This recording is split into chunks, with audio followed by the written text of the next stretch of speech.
Today on The Occult Detective, we're going to talk about some of my favorite occult detectives.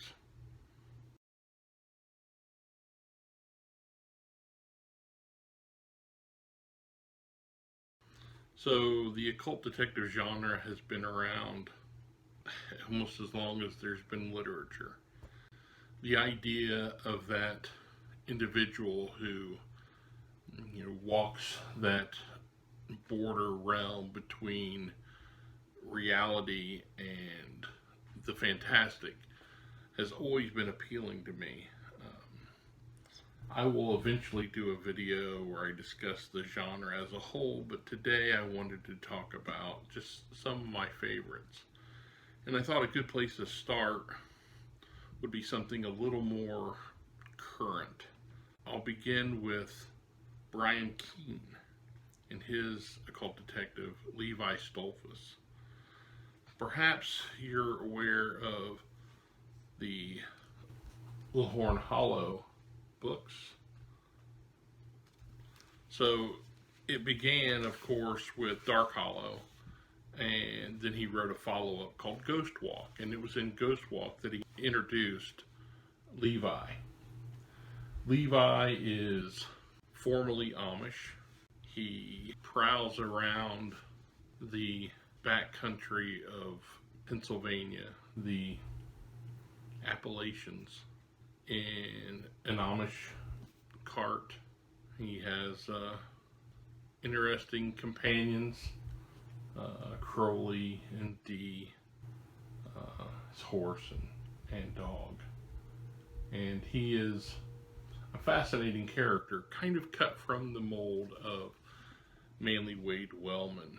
Certainly has that feel, particularly his John the Balladeer stories and such. But they always called Wellman the voice of the mountains, and I took to calling Keene the new voice of the mountains, primarily because of these Levi tales. The story begins with Dark Hollow, and that sets up Levi in the second book, Ghost Walk. He continued the stories in A Gathering of Crows and Last of the Albatwitches. Last of the Albatwitches, was certainly one of my favorites. For those of you that read it, you may have noticed that Brian was very gracious in the second half of the book. He dedicated to me, calling me his favorite real-life occult detective. Brian was a writer I always admired, and he always treated his fans very well, which is something you could model yourself after. And he, even more so, he was very generous with his time with up-and-coming authors. Now, I'm a little bit older than Brian, and we broke about the same time. Of course, his rise was meteoric and deserved. His zombie books in particular just really caught hold, and he's made a really nice career for himself, and and I'm happy for him. But as an occult detective, Levi just is exactly what you're looking for in that type of character. He is knowledgeable of a whole variety of magical systems. He is very Christian-centric, obviously, due to his Amish upbringing, but all the tropes of deep occult fiction are there. All the classic grimoires are brought forth, and Keene does a great job. He certainly is a Wellman fan, and that shows. And I remember having a long discussion with him at local convention in Indiana, MoCon, put on by Maurice Broadus. And we had a long talk about Wellman and just what an influence he was on both of us, and that really was a bonding moment for us. But yeah, so if you get a chance, the Levi Stoltzfus stories are great. He shows up in other places also. Centralia, which includes a Levi story, as well as there's some Cullen Bunn work in here, which is excellent. Definitely recommended. All this stuff you can find on Amazon quite readily enough. But yeah, so one of my favorites. And again, I think my attraction to Levi comes from that kind of obsession with Manly Wade Wellman. I mean, Wellman wrote a lot of occult detective fiction. He had a lot of occult detective characters that he created. John Thunstone is my personal favorite. You can find some of his stuff, like What Dreams May Come, which is an excellent tale, and The School of Darkness. But Thunstone is the prototypical occult detective for me. Man of wealth and means, who battles the dark in any way he can. Again, he has that broad knowledge of the occult. He struts around with a sword cane that he had earned from another of Wellman's characters, who was an occult detective.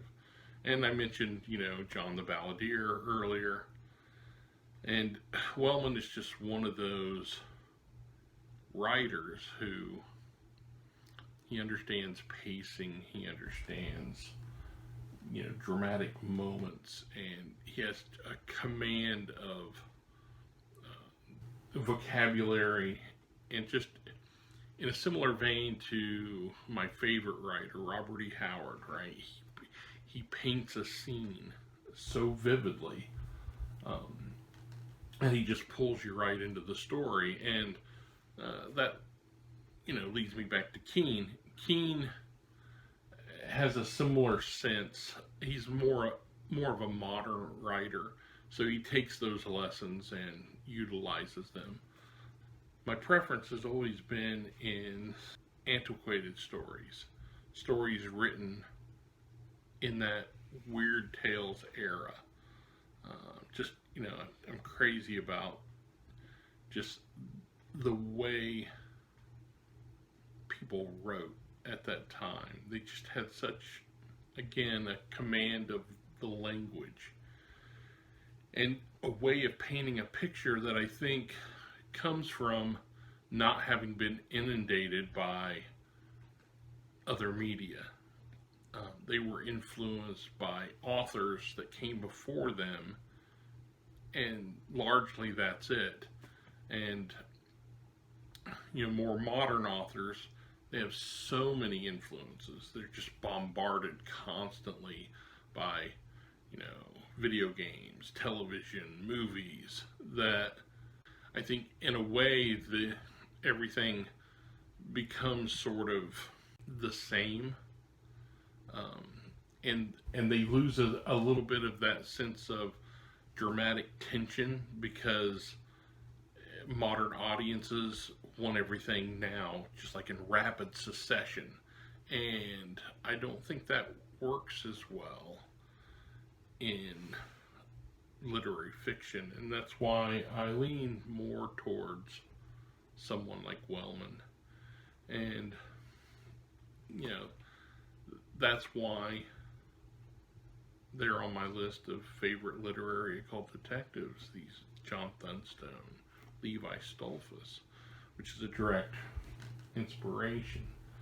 So that'll be the first installment of this ongoing series. I'm going to try to share an occult detective every week, and I'll go into greater depth on Wellman in the future. Thanks for stopping by. It's always a pleasure to spread the word about the occult detective genre.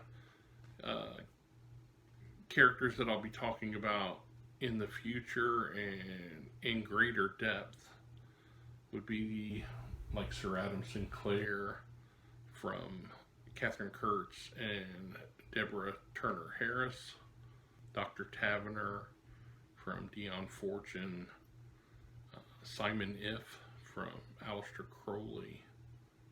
We'll probably talk about John Constantine. We'll talk about Derek Adams from William Meikle. We'll talk about the Royal Occultist from Josh Reynolds. Justin Gustanis's Quincy Morris stories. So I plan to kind of be all over the place in that I'm not going to just talk about occult detectives from the Weird Tales era. I'm going to move back and forth and usually try to pair, like I did with Keene and Wellman, pair up characters from then and now that kind of mesh and just kind of show the influence. So again, appreciate you stopping by. We'll talk again soon.